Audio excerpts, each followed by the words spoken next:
Hello.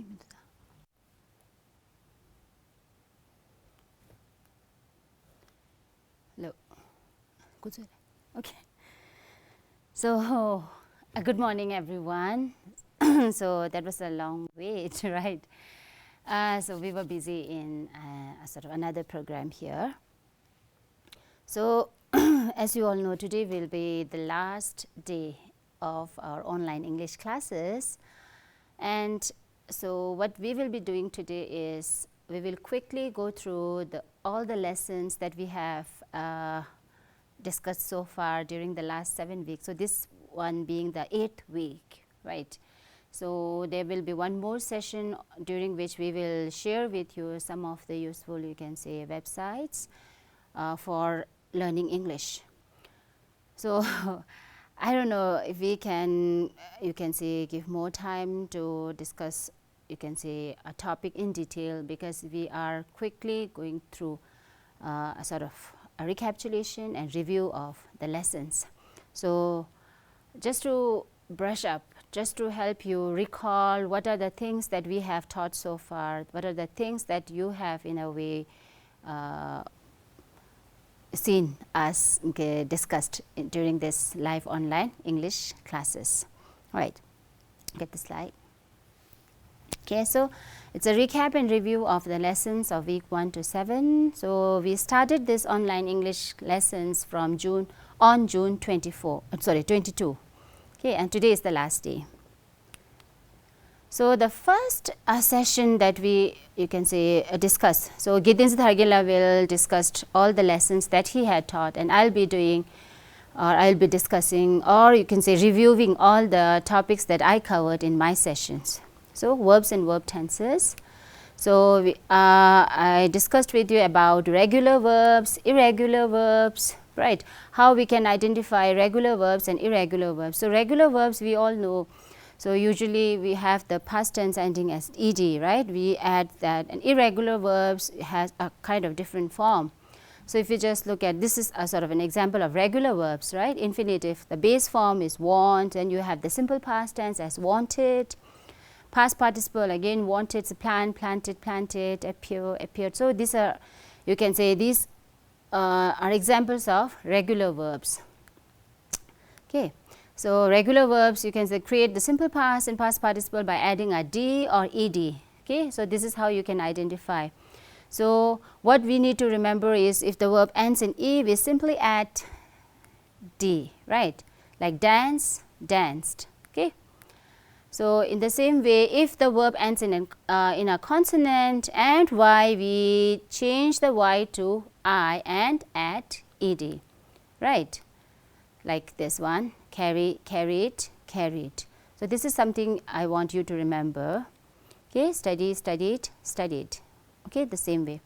So irregular verbs, what you find here, unlike the regular verbs, we have the be form. Okay, was, were, been, so go, went, gone, come, came, come. So it's different, right? We don't add the d or ed, so they take a different form. So again, for irregular verbs, you need to in a way learn. See, they do not follow a regular pattern. So there are 4 types of irregular verbs. Okay, so if you just look at the table, that will be clear. See, cut, cut, cut. So 4 types. Like first type is where you have the base form, past simple and past participle form same. Okay. And the second part, where you have the base form and the past participle similar, whereas the past simple tense is different. Okay, form is different. So in the you can say the third type is where you have the past simple tense and the past participle similar, whereas the base form is different. Okay. And the fourth type is where all are different, right? Write, wrote, written. So just to in a way help you just review. Okay. And we learned about the verb tenses as past, present, future. Okay. And in past we have again 4 types: simple, continuous, present, perfect and perfect continuous. And again for simple tense we have simple, you can say continuous, simple present, present continuous, present perfect continuous tense. And for future you have simple future. Okay, future continuous, future perfect continuous tense. So in all we have 12 different verb tenses. Okay, this is something we learned, and I remember giving an example of a story through which I taught you the verb tenses. Okay, it's like learning grammar not in isolation but in context. So I brought a story and I discussed all the tenses based on that, if you remember, if you have watched this particular session. Okay, next we talked about the different sentence types, if you remember. Okay, simple sentence, compound sentence, complex sentence, and compound complex sentence. So Giddens Thargela took sessions on compound sentence and compound complex sentence, whereas I took sessions on simple and compound sentence. So if you remember, before teaching this session, we in a way helped you learn what actually is a sentence. Okay, we talked about a verb being necessary in a sentence and how we can identify a phrase from a sentence. We also talked about clause. Okay, how some type of clause can be a sentence, right, like the independent clause.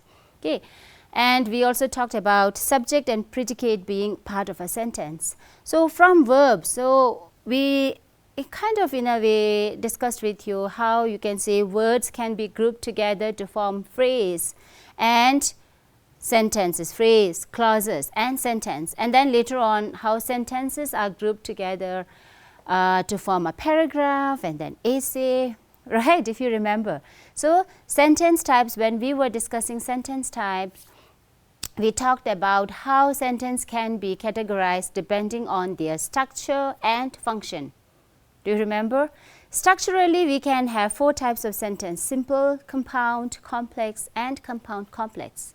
But when it comes to function, the role they play, or how the sentence functions, so it can be interrogative when it's a question, right? You have a statement that is declarative, and when you kind of give command or make a request, you have imperative sentence, we have exclamatory sentence, we have negative sentence, affirmative sentence. So if you remember all this, so if you have missed the lesson, you can say search in Tibettv's YouTube channel, okay, online teaching, or you can look at the Facebook link. Okay, so we talked about the different sentence types based on structure and function.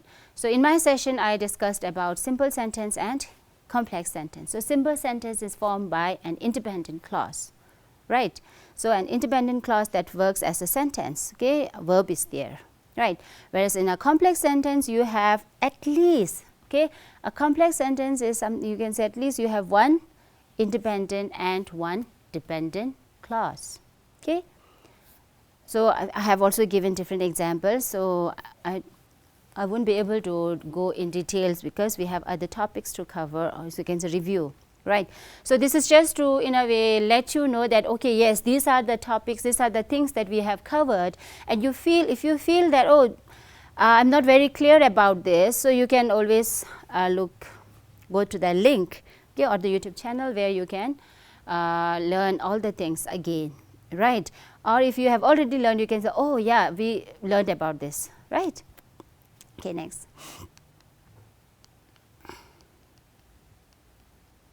Okay. So if you remember, with the help of this, you can say writing, or I just talked you about the different types of sentences. So this is something written by a student of class 8. So these days, one of the most played games on phone is PUBG. Okay. Example of simple sentence, right? Do you think this is a good game? Again, simple sentence but interrogative. Okay, then you will find another type of sentence if you go through this, right? Moreover, it is not good for my health and mind because it creates a lot of anger and frustration. So what you see is simple sentence, compound sentence. Okay, so I discussed with you the different types of sentences, taking some sort of write-ups from students, okay, so that you get it clear. Okay, see, those who get addicted to the game become desperate and frustrated when not getting mobile. So how wonderful it would be if people stop playing PUBG, right? Please stop playing PUBG. Again, see, you are making a request, okay? So based on function, right? Okay, and the last sentence, if you look, if you are happy, your loved ones will be happy too. So you will find two different clauses in this particular sentence, isn't it? So this is how we in a way identify different types of sentence based on structure as well as function. And I remember telling the students to make more use of compound and complex sentences and compound complex sentences rather than relying only on simple sentences, because the more variety you have in your writing will be more appealing, right? As you can say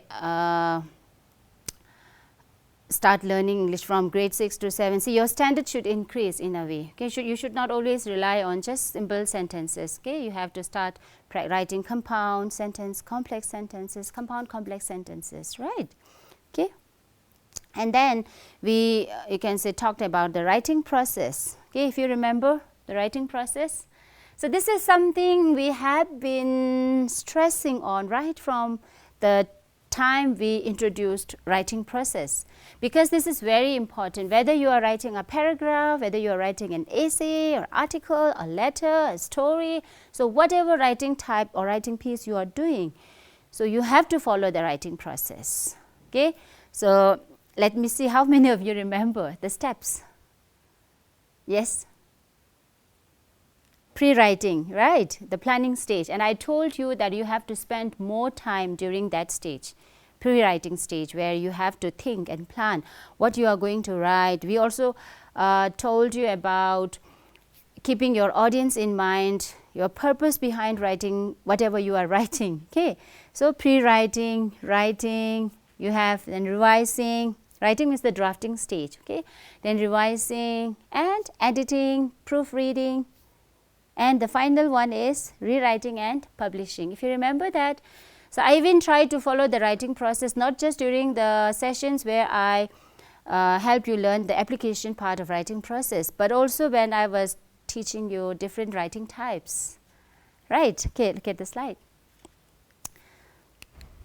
Okay, writing process. So pre-writing, so getting ready to write, collecting ideas, and then the second stage or process or step is drafting or writing, so putting ideas on paper, then making changes to improve your writing, that is revising, and editing and proofreading, so that is looking for and fixing the errors, and finally when you rewrite, okay, making a clean copy of whatever you have written, publishing, not it exactly means printing out, you can share with your friends or others both in written form or spoken, okay.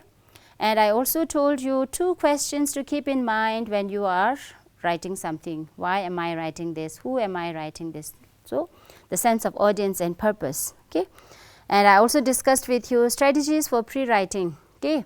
So in the planning stage, how are you going to do that? What are the strategies that you can adopt? So brainstorming, right, listing, clustering, mind mapping, free writing where you continuously write, looping, okay, asking the 5 WH questions, that who, what, where, when, why, and how. This is very important when you do writing. Okay, these are some of the strategies, and I remember adopting one of the strategies, clustering in one of the session, and then brainstorming in other. Okay, so this was something I did, and then I remember going through Y chart to help you get an idea about higher order thinking skills, HOT strategies. So okay, I remember a topic, okay, so and then like whatever you are going to write on that, so you just think in terms of how it looks like, how it sounds like, and how it feels like, okay. So that was something we discussed, okay. I need to go quickly. Yeah. Revising checklist. So what are the things that you need to bear in mind when you are doing revising after after you finished revising? Did we really tell? So when you are doing that, what we wanted to see, you have something in your mind, okay. After you do the first draft, you need to think, okay, when you are revising, oh, I wanted to say this, have I mentioned this or not, right? Will our audience understand? Do we need to add, cut or change something to improve our writing? Okay, we arrange our ideas and points in proper order. So these are Thus, you can say some of the questions that you need to ask yourself for the revising checklist. And then proofreading checklist, what do we look at? The spellings, right? And whether you have used capital letters correctly or not, have you used proper punctuation marks, any grammatical errors that need to be fixed, okay? And have you used different sentence structure, okay? So these are the things that we discussed when we were taking session on writing process. So next, I took a session on essay, right? So you all know what an essay is. So like a sentence, you can say many sentences form a paragraph, so you can have number of paragraphs forming an essay, okay? So what are the parts of an essay? Okay, I'll not go in detail what actually essay.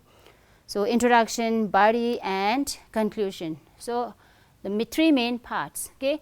Introduction, body, and conclusion. So body can be of 3 paragraphs or more, right? Or if it's a very simple essay for younger students, it can just be 3 paragraph essay. First paragraph being the introduction part, the second one the main body, and the conclusion part, okay? So a standard short essay consists of 5 paragraphs. That means the body should be of 3 paragraphs. And Gedinsid Hargela took session on paragraphs, so he will tell you what are the things that were covered during the paragraph session, the session on paragraph I meant to say, okay. And I remember telling you about the importance of using transition words, okay. So they link paragraphs together. It's very important that you use transition words. So it makes it easier to read. So like transition words like first, second, however, even though, on the other hand, furthermore, in addition to, moreover, as a result, okay, therefore, consequently. So these are all some examples of transition words that you need to use when you are connecting different paragraphs. Otherwise, each paragraph would look as a separate piece, right? And then we talked about types of essays, right? Narrative essays, descriptive essays, expository essays, and persuasive essays. And then later on, I took sessions on narrative and persuasive, whereas Gedinsid Hargela took sessions on descriptive and expository. So the 4 main categories of writing. So we also had sessions on writing types.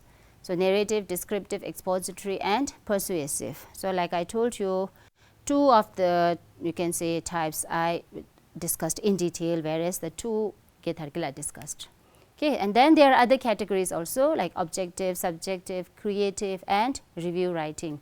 Okay, so narrative writing, narrate, okay, comes from the word narrate, where the author narrates or shares an experience. Okay, and then it can be, you can say, fiction or non-fiction, right? So in a narrative writing has a beginning, middle, and ending. Okay, so usually you find narrative writing in novels, poetry, short stories, and biographies. And I remember, one session was on persuasive writing. Okay, so where you need to state your opinion and you try to influence the readers, right?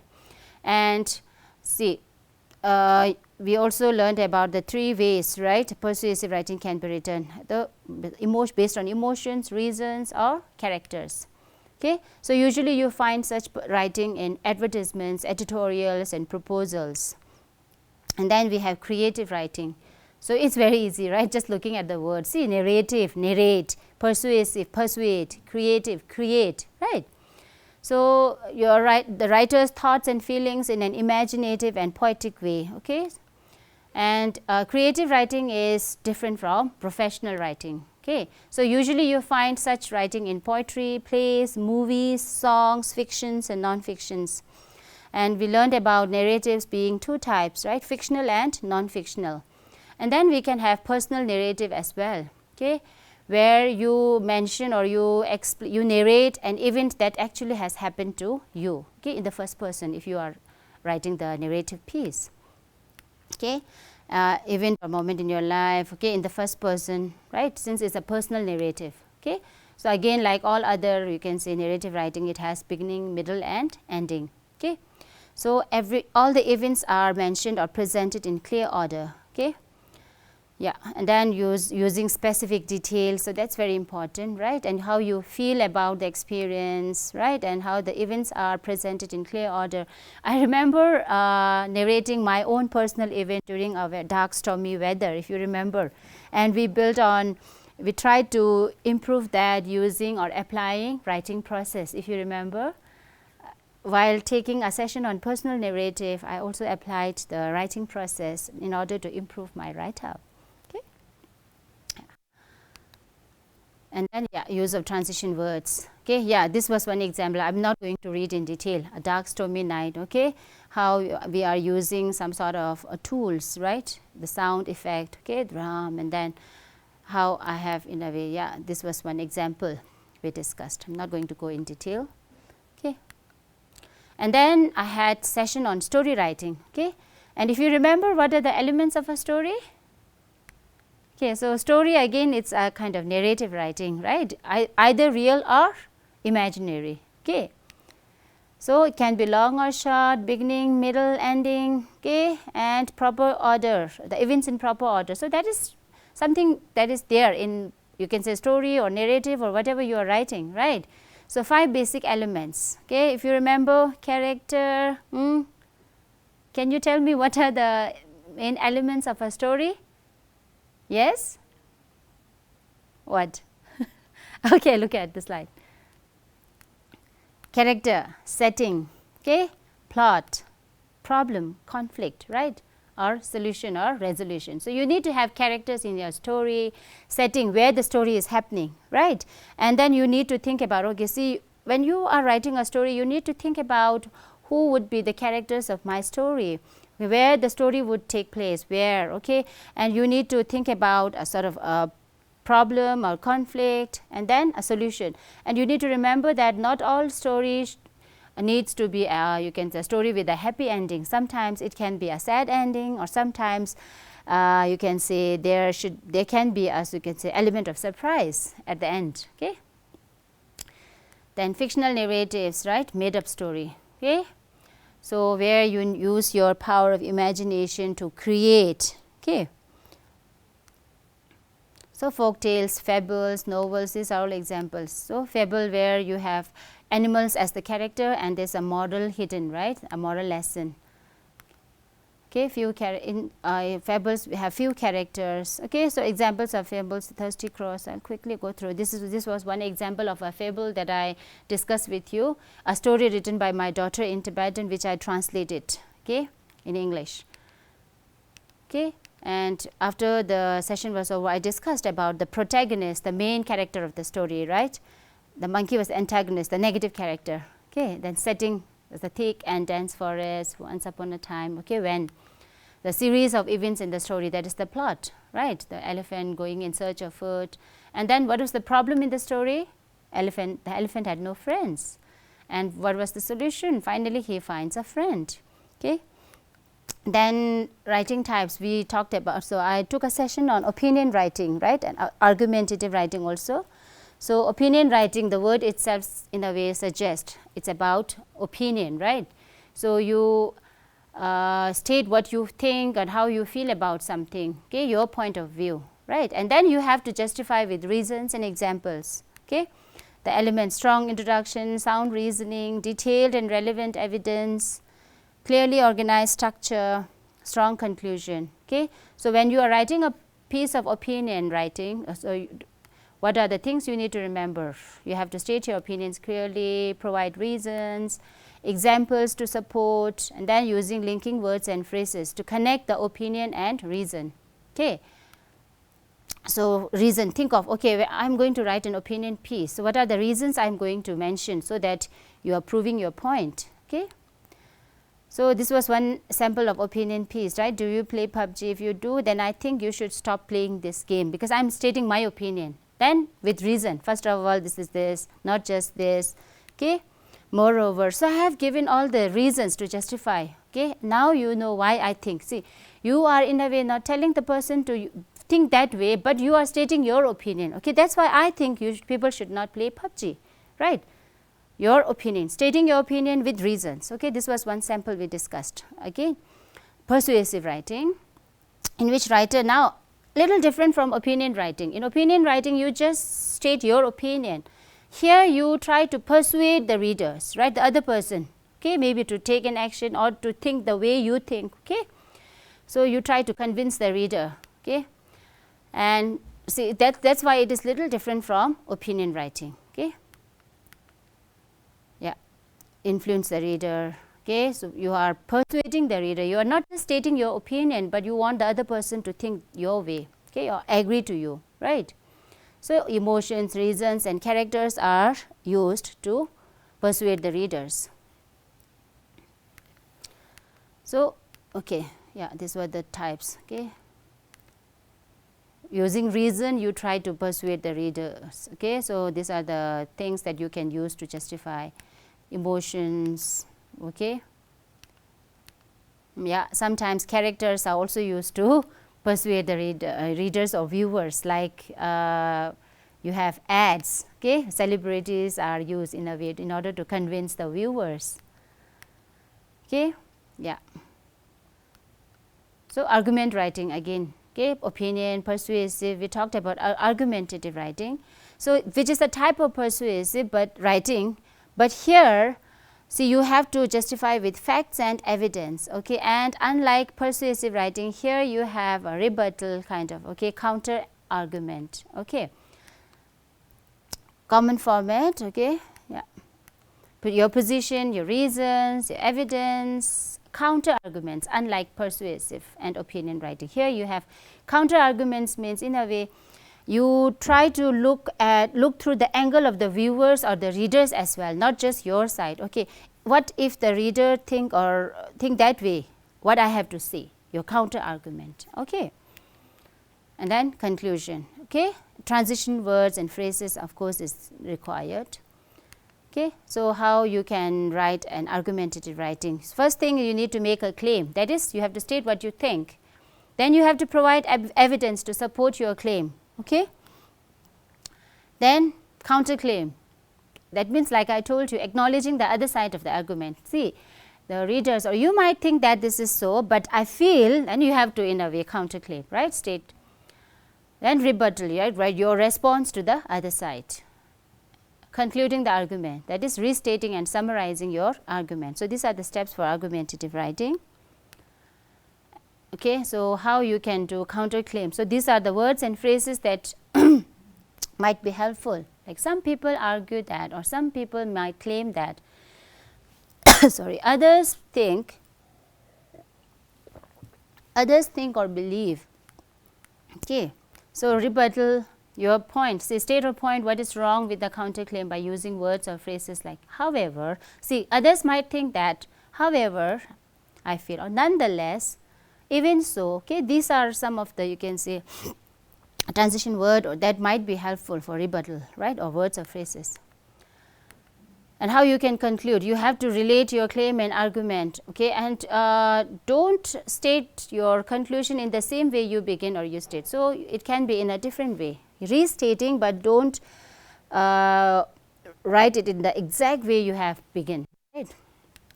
As argued, as explained, I feel that, okay, make it strong. And then end with a strong sentence, connecting back to your hook. Okay, this was a sample argumentative writing I discussed with you, right. People should stop playing PUBG. First of all, see, not just justifying. So you will see a counterclaim here. Moreover, it reduces to yet further. See, now you just look at the counterclaim. Many players might argue that this game enhances coordination skills in the players as they need to coordinate their reaction and interpretation of brain with the movement of their fingertips and hands. So this is counterclaim. However, okay, so your kind of rebuttal, this is not the only game where this happens, right. So there are many other games, so you are doing a rebuttal of that, and then finally you are concluding, restating, right. Thus, as stated already, the negative side is, okay, I therefore strongly endorse the fact that people should stop playing PUBG. So this is something I made use of in my session. And then text, structure and craft. So when this session was taken, we looked at all these things, right, poetry, prose, drama in my session, and Gela also have some different types of texts, right. So, and then I remember discussing about how poetry, prose and drama are different, right? And then in prose you have narrative and expository, right? The expository part Giddens Thargela discussed.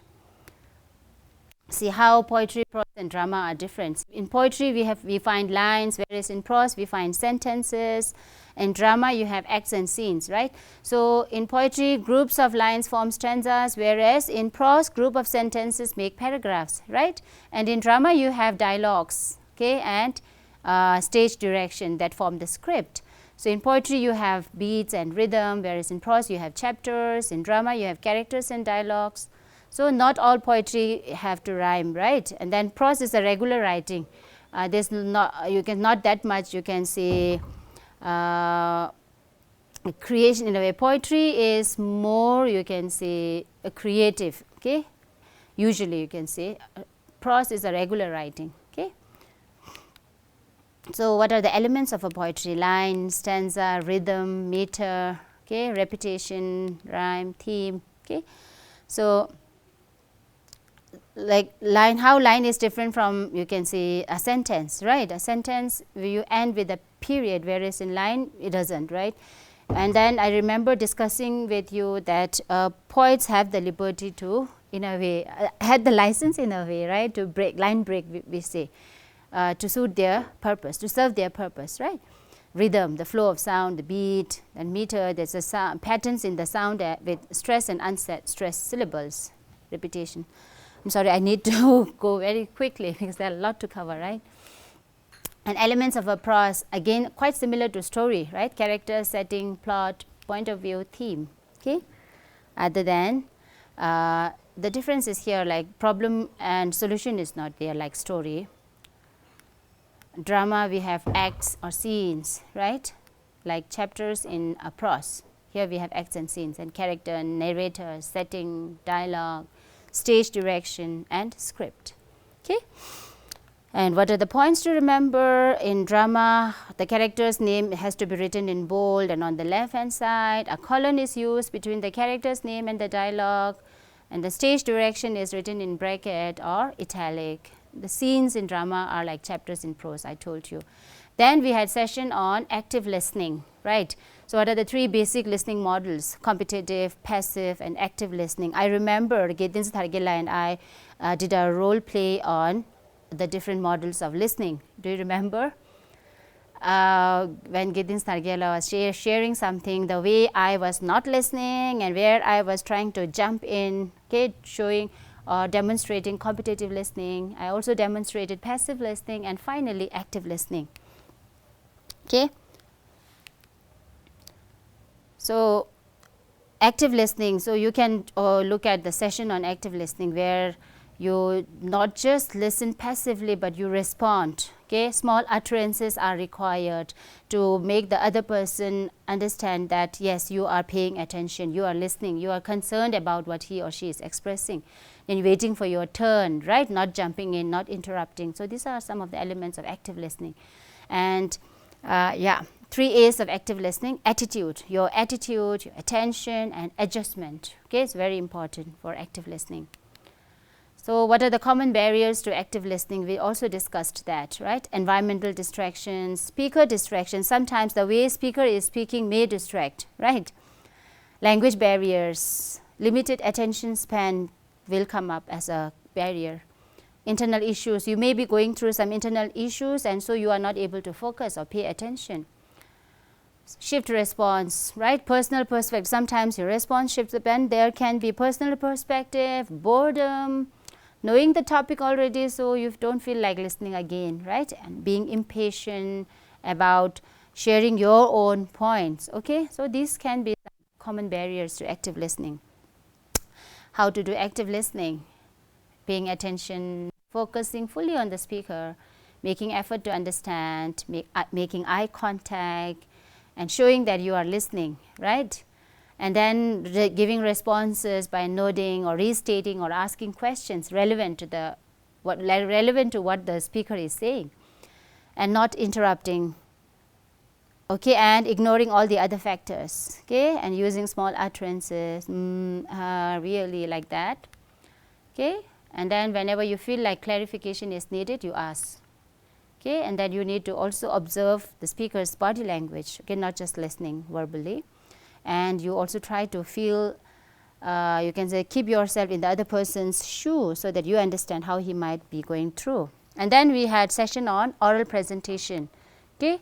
So what are the major steps in oral presentation? Planning, structuring, preparing, presenting, and above all you have to practice before you present, okay. And what are the things that you need to remember? Your purpose and audience, your body language, eye contact, your voice, okay, time limits, introduction, transition words, conclusions, okay. So for oral presentation, all these are very important. And then non-verbal communication, okay, very important part of communication, conversation, right?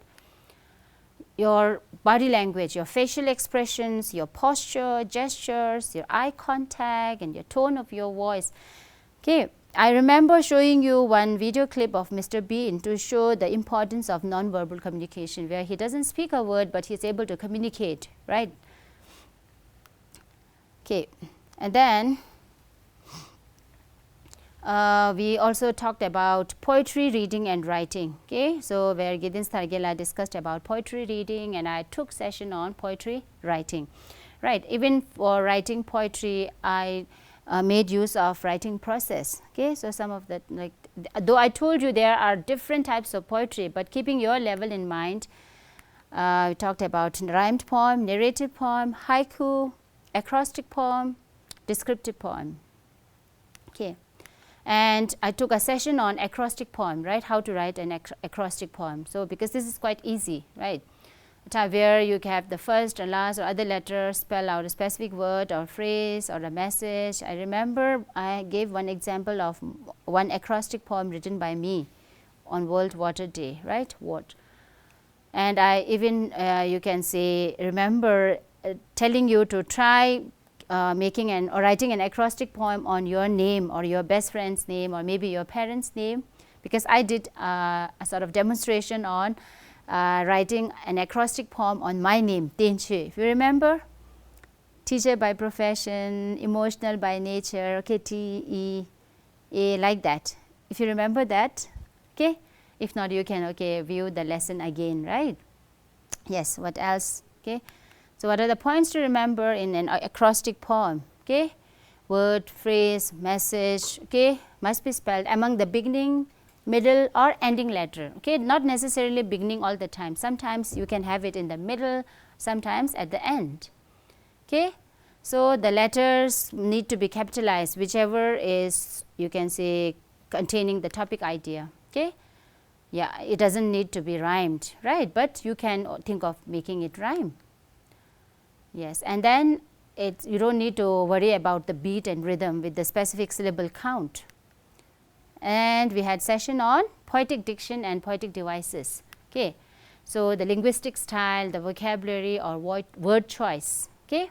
So that is poetic diction, right, and this is how you can say poetry is set apart from other piece of writing, okay. So and then you can say the style of writing including word choice and syntax. Syntax means the grammatical arrangement of words in a sentence. So poets can often play with that, right. And we also talked about poetic devices, okay, being form of literary device that are used in poetry. Yes, and the poetic devices being tools that poets use to create, okay, rhythm and enhance a poem's meaning.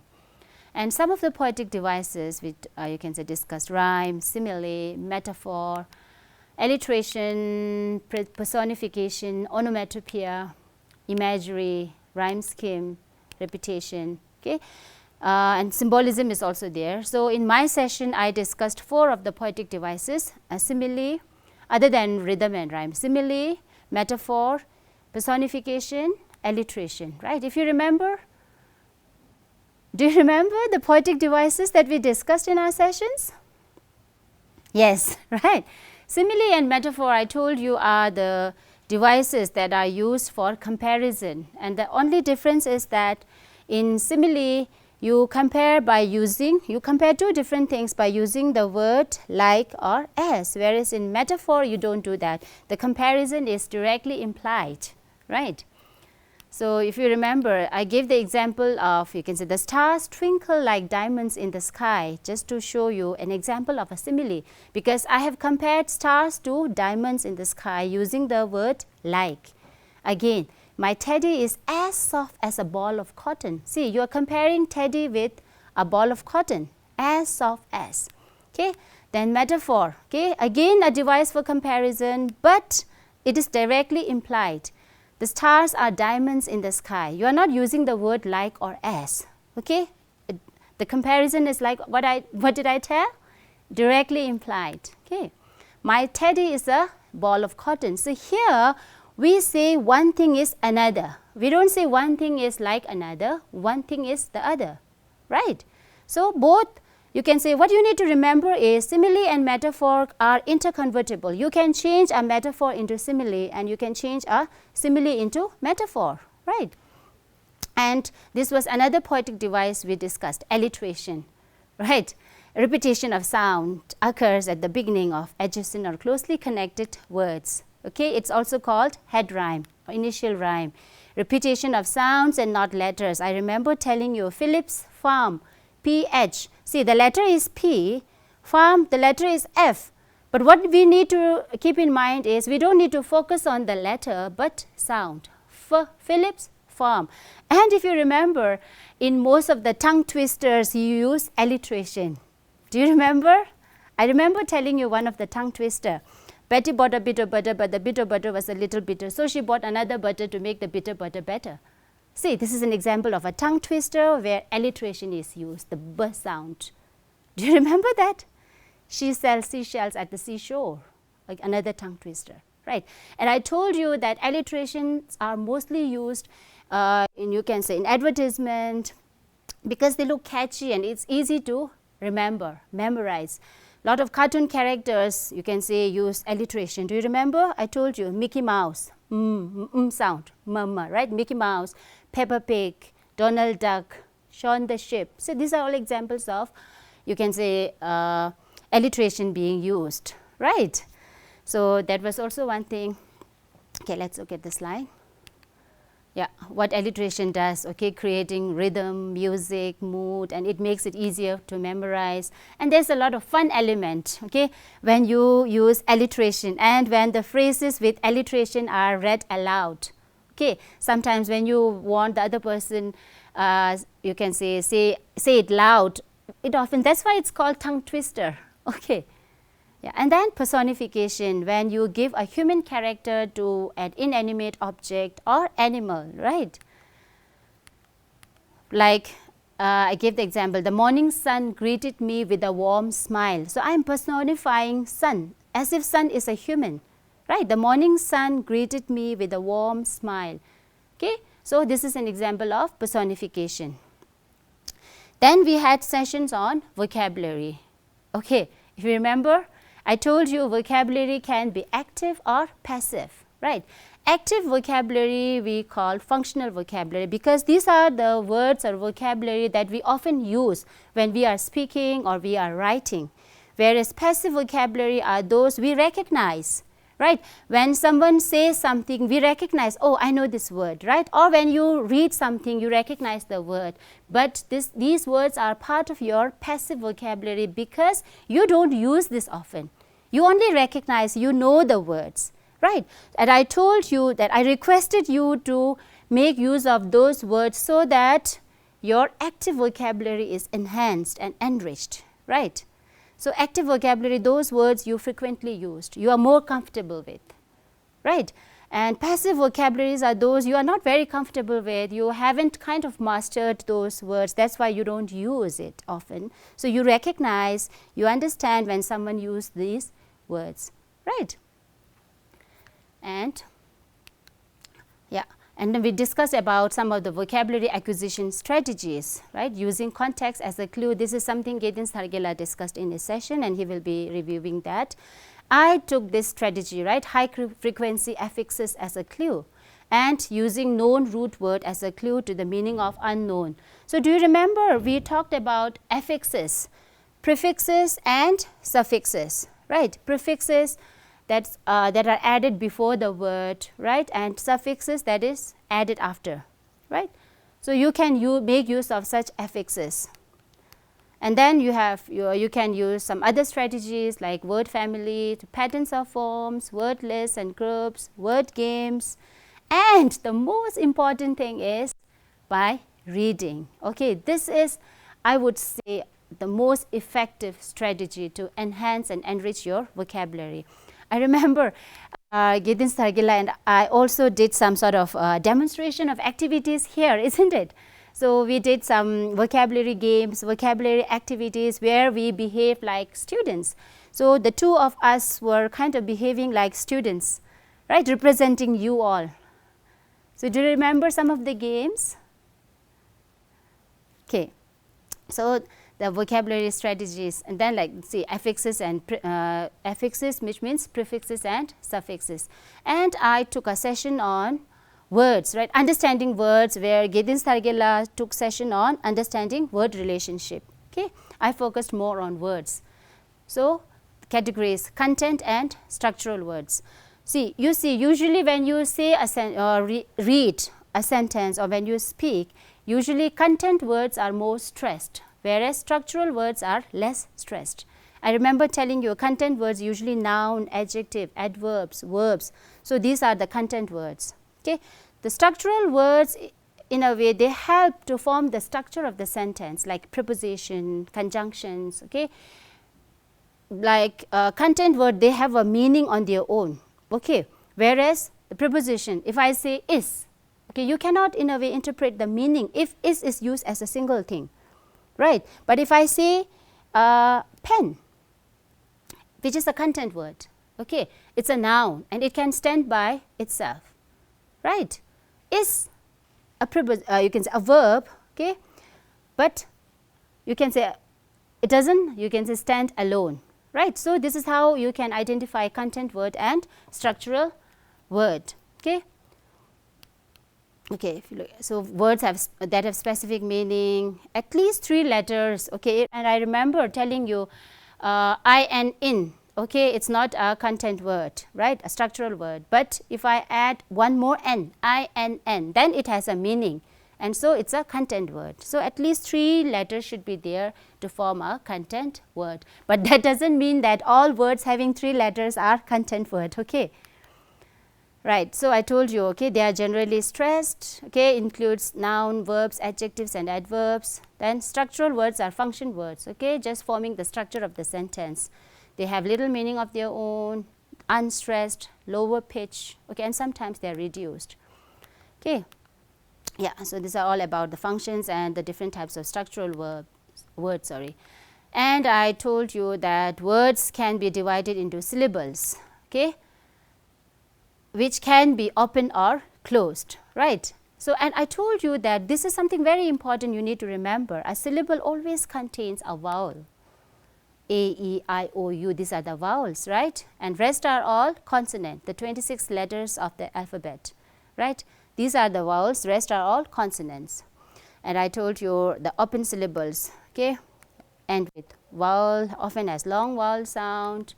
So these are the examples of open syllables, okay, I, me, okay, do, we, writer, timer. See, first one is one syllabic, right, I, me, do, we, one syllable word, writer, 2 syllable word. Here I have highlighted I, okay, writer, timer, table, paper, okay, open syllables. Then closed syllables end with a consonant, short vowel sound. And yesterday also I did give a demonstration of how to identify long vowel sound and short vowel sound, if you remember. Okay, pen, yes, did, miss, closed syllable, okay, short vowel sound, pencil, tablet, magnet. Okay. And then words can be a simple, compound, complex, right. So like the sentence, simple sentence, compound sentence, complex sentence, you have words as simple, compound, complex. Okay. And I remember discussing words as like base root when we were discussing about affixes. So root word, we often hear root word, base word, and I told you how to identify root word from base word. See, a base word can stand alone, whereas a root word cannot stand alone. Okay. So if I say actively, okay, act is the root word, okay, on which I am adding the suffix. If you just look at the board, I remember telling you, right, act. So, on this word act, if I add the suffix IVE, okay, now this is the root word, right, and we can also say the base word here, but after the suffix IVE, if I add one more suffix LY, okay, now we can't say active is the root word, right, active now is the base word, because we can still break it, right. The root word is not active, the root is act. So, act is the root word, active is the base word on which we add the suffix ly, actively. See, double suffix.